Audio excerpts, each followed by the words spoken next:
What's up, YouTube? Hey, thank you guys for tuning in for another Casey's Castle video. So today I want to talk to you guys about what the heck is going on with the stock market right now. So as you guys know, the stock market has been on a tear these past 30 days or so.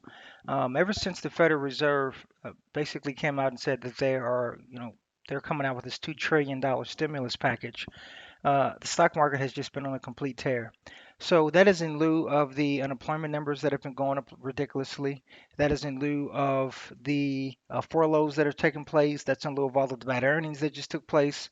Outside of I think Tesla making their earnings today, but Facebook came out and said, "Hey, the coronavirus is going to be knocking down 10%, not 10%. It's going to be knocking down our earnings and it has a significant impact." And the stock market replies by bouncing up 10%.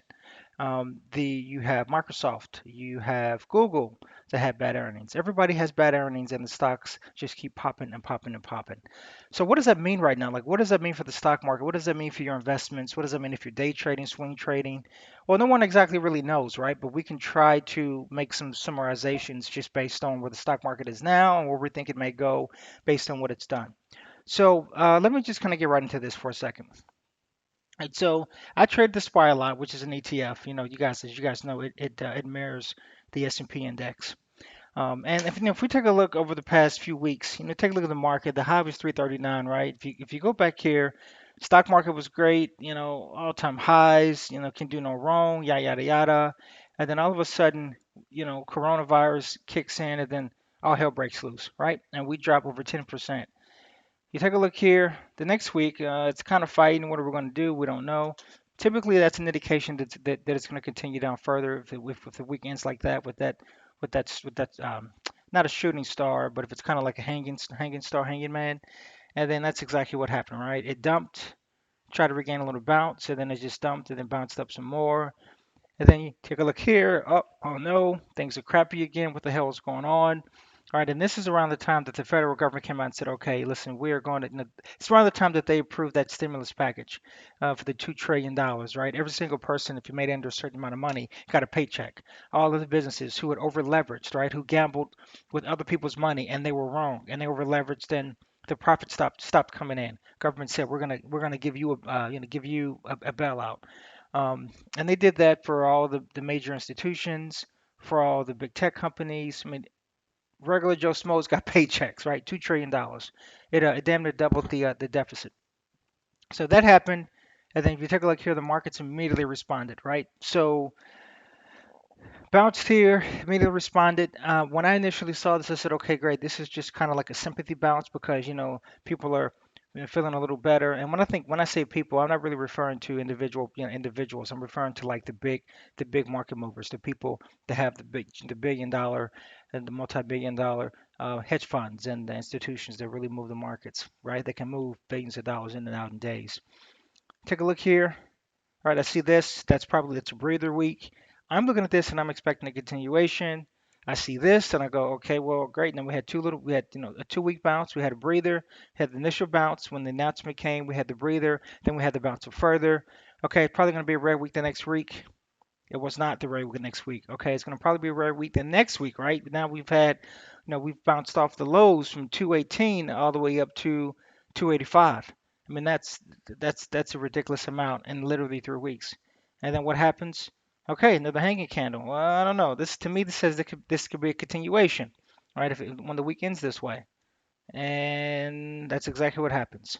Okay, well it has to bounce back here, right? I mean now this is starting to look a little overextended. Sorry guys, I didn't actually put my indicators up here. I got my moving averages, but I like to also trade using the RSI. And what do we get here, right? So at this point, everybody's like wondering what the hell is going on. If you go over here to Facebook,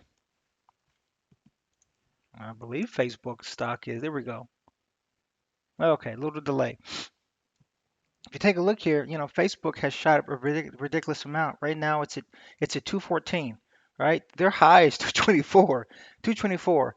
And with their earnings today, right? And here's the crazy thing. Today, Facebook said that the coronavirus will significantly impact their earnings. The stock market, the stock shoots up damn near 10.5%. And this is real time, by the way, as of 7:59 Eastern Standard Time, 6:59 CST, which is where I'm at. It's almost back to all new highs. Bad earnings, ridiculous unemployment, and the stock is almost back to all new highs. Like I almost just can't believe it. Let's take a look at this one. Tesla, another tech stock. That's not, that's not Tesla. That's AT&T. Let's try this again.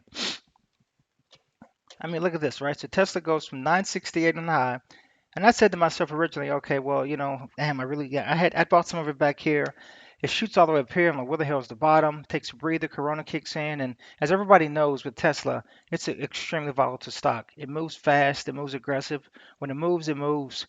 So you better hope you're on the right side. And then I'm like, okay, that's a little breather, and then it just I mean, literally, it's almost back to all new highs. They came out today. They said that they had pretty bad earnings, and then look at it. It's up 8.5, over 8.5%. 870 is where it's at now. So it's set to open up here. The high is 968. That's just damn near another 10%, less than 10%. And well, yeah, I think about yeah, about another 10%, and they're back up to all-time highs again. Now, granted, Tesla did beat their earnings. I believe they did, so that's a little different. Um, but still, that's still a ridiculous amount considering the health of the overall economy. So, what does this mean exactly? Well, we have the highest unemployment right now, all the way back to the Great Depression. We have companies that are still doing furloughs. We have a ridiculous high deficit right now. We have companies saying that their earnings are significantly hit. Um, we still have the code virus to where the head doctor, right under Trump, came out and said today that he thinks that it's inevitable that we're going to have a second wave, and they're kind of afraid as to the severity of the second wave. If you go back to the 1918 flu pandemic, that actually came out in three waves. So you had the initial wave that wasn't so bad. I mean, it was bad enough to shut everything down, but the second wave, when everyone came out after when everyone came out of kind of hibernation, if you will, that was the worst part of the wave because I think everybody was just kind of human psychology, right? I mean, we all do it. We're cramped up. We're ready to get out of the damn house. We're ready to spend some money, start traveling, hugging, kissing our friends, all that good stuff. Want to get back out bowling and playing basketball and going to vineyards, whatever the hell else you do. Video game conventions. I don't know, but I know, but we're anxious to get out and socialize, and so we overdo it, which then helps spread the virus even more aggressively. And I'm afraid, no one knows the future, but if history repeats itself, that there's a good possibility based on that happening. In addition to what I think it's Dr. Fauci said, I think it was today. Yeah, it was just sometime today about the inevitability of a second wave of the corona. So that's inevitable. But taking a look at these markets right now, it's ridiculous. Um, I think literally right now the market is up just purely on the Fed pumping it. That is it. One of the things that I've learned over watching the stocks I should say trading over the years, particularly with this year. The stock market has always not mirrored the economy because it's really just a bunch of rich people that are trading dollars, or trading digits on computers, right? Based on their profit margins. It's never really mirrored the economy based on unemployment or whatnot, but I've never seen it have such a large disparity and just such a complete disregard for the state of the economy, especially in light of having a never seen before viral epidemic that literally shut down the entire country. I mean, you think that we would be, hovering, if I go back here to the ETF, you think we would still be hovering around here, have like a little bounce and then continue down, right? Well, that didn't happen. Fed stepped in, they pumped it, and now we're wondering, well, what the hell else is next, right? What I think is going to happen, and I just again, this is just pure theory based on patterns repeating themselves, is I think we are going to have another drop. When that's going to occur, only God knows, right? That God and the people who actually control the money flow, right? But we have a couple of factors. One, the bounce off the lows has just been enormous. The stock market has never bounced 25% and higher within a 30-day period until in the history of stocks, in the history of the markets, until this month. That's just a ridiculous amount of volatility, right? So we go from here saying that we think this pandemic is going to be around for years, and we're going to go into depression, yada yada yada. We're now literally looking at damn near all-time highs on a couple of the major tech stocks. Bond yields are still extremely low, which is an indication that the market, I should say the economy is not good. Typically, if bond yields are really high, then that means people are taking the money out and putting it into the market. What I am seeing is that the market is going up on not as much volume as I would like to see. I mean, if you just take a look at that, right? I mean, just take a look at the red bars, right? A ridiculous amount of buying there, right? Because everyone's playing the bounce. Bulls, bears, covering the whole nine. Now take a look. What do you see here? You see the volume slowly dissipating. That's a good indication that that the movement is stalling in the bull market, and then we're going to have another drop. My guesstimation is I think next week is going to probably be it. We're going to have one last exhaustion push for this week, probably tomorrow. What's tomorrow? Thursday. Then maybe Friday. It'll give some gains back as it always does on Friday. Then I think next week all hell is going to break loose and it's going to at least come back here and test this 254.85. So if you're not bullish, if you're not, excuse me, if you're not already in the market and already up in profits, and if you're looking this day or swing trade, I would not be taking a position this week. I definitely would be waiting for some kind of breather to take place. Now, everyone's probably wondering also, well, what the hell else is going to get us back down here, right? I mean, if the Fed's just going to keep pumping and pumping and pumping until earnings are finally going to be good for the third or fourth quarter, then are we ever going to see another bottom again? Is the recession over? I don't think so. So let's take a look back. Let's take a look back at 2008. And as you can see here, 153 down to 67, we lost over 50%. If you can take a look here, if you go back to the 2000s, there we go. Yep. All right, what do we have here? 155 down to 77, we lost 50%, right? And if you take a look, you take a look at how long it took for that recovery to take place, right? Now this is in the monthly. So we're talking this took like 13 months, right? And take a look here. This took, even more. Look how long it took for us to get there. Well, if you take a look here, the stock market fell on its low 35%, and then it immediately shoots back up. Personal opinion, there's absolutely no possible way that this is the bottom. Stock markets do have to reset every 8 to 10 years, typically 8 years. We had one in 2000 to 2002 was when the market started to recover. Well, 2003-ish, if you will, was the bottom. But let's say 2002-ish, because from August all the way through March of 2003, it just pretty much stayed flat for 8 months. Kind of the same thing here, 1128. If you bought anywhere from here from October all the way through say April, right? That's a 6 month period. This is a 1 month period, right? And on top of that, the market hit down in 2009. This is the 11th. This is the 11th year, right? So we're talking 11 years now, not eight. And you expect me to think that the market's going to literally recover and the recession is over in 30 days? Yeah, I don't think so. I think this is a lot of greed from the big institutional investors and traders who are just kind of piling on because the Fed has basically said, hey, here's free money. We're not going to let you fail indefinitely, right? So I expect more bad news to come out. Typically, when stock markets crash, it almost always comes out just out of nowhere. You wake up one morning and then there's bad news. Corona is mutated and is spreading 10 times worse, or North Korea shoots a missile, something, it's almost always something immediately overnight to everyone wakes up and they're in shock and awe. Just like what happened with the corona, right? When no one saw that coming. And, it could be unemployment is worse than what was originally anticipated. Or, the I don't know, experts expected the earnings to be better by quarter three, and they're actually who knows what it could be. But I don't think this is over. I think that if you're looking to if you're looking to get a long position, for the short term, maybe for like a week or two, I wouldn't be entering now until next week. Just my personal opinion. If you are an investor, right, which I think most people should be, day trading is an extremely hard thing to do. I don't ever want to discourage you. I don't ever want to discourage you guys from doing it. But if you're going to do it, just keep in mind that it's extremely hard. I've been doing it for 10 years. I should say playing around or I'd like to say having a paying for my education, if you will, which is a nice way of saying taking losses for 10 years. Not a lot, but enough to say, okay, to kind of really learn how to get your feet wet.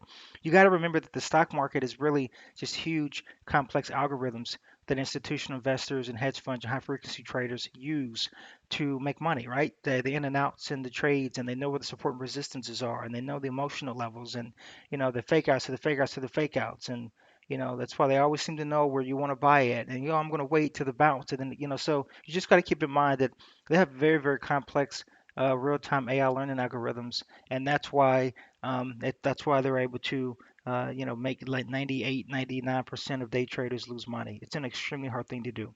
Now, if you have a little bit of patience and if you have just some basic fundamental understanding, it's a lot harder to shake you out. Right. So from an investing standpoint, is this a bad time to buy? Well, I don't know. I think it depends on your time horizon. If you guys go back to my last video, you'll notice that I said, it's all based on time horizons, right? So from a monthly standpoint, if you go from the high from 339 to now, what are we down? 12, 13, 14%, somewhere around there. Okay.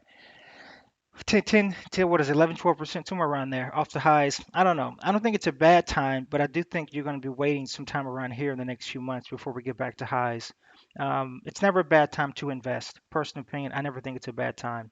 I also think it's extremely hard to time the markets from like an exact bottom, but you can do it from ranges, right? So I would say, personal opinion, I would wait for this thing to try to retest. I know that right now there's nothing in the markets from a catalyst standpoint that's obvious. Well, let me rephrase that. There are things in the markets that are obvious that should be catalysts. That should be ridiculous catalysts, right? Like we should be down 40% right now, but that's not, because of the Fed, we're not there. But so whenever those catalysts kind of come to fruition or something else comes out of the clear blue that will cause the markets to kind of retest these lows, if it does retest these lows, I'm not entirely confident that it's not going to hold, that it's going to hold. I think it's going to continue to test additional lows.